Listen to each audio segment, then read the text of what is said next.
girma goro sai dai a kira ni da tazoro. Tun farkon fari ni ina son ne aure gashi wanda kuɗi duk wacce na je na furta kauna a gare ta ta yarda na ji daɗi. Na samu farin jini a gun 'yan mata haka na sakan nishaɗi. Babbar matsalar kuɗi na aure babu in haka ce na turo. Wata kyakkyawar farar budurwa da akan so na ta yau jihadi. Komai tsananin wuya da daɗi take so duniya da faɗi. Kuma ta rage alkawar a kaina sosai ta so ni so da garɗi.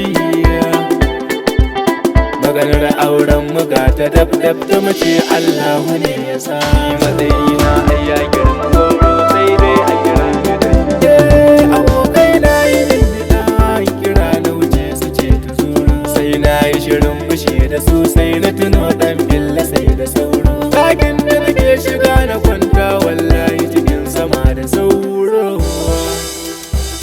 Gacin naka haɗa kuɗin cizo dangi sun aje na soro.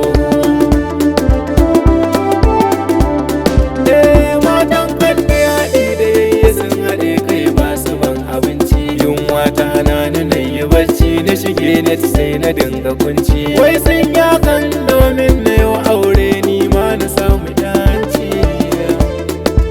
Mai fushi zan kwashe tarkace na ware kudu ne tari na turo. Nazarin da nake dare da rana ya zanyi na samu yarbarwa. Wacce za mu yi rayuwa a tare ni da ita a kan ma'ayyabawa. Ɗan matan yanzu sai da ƙarya za ku shirya fakejin da kawa.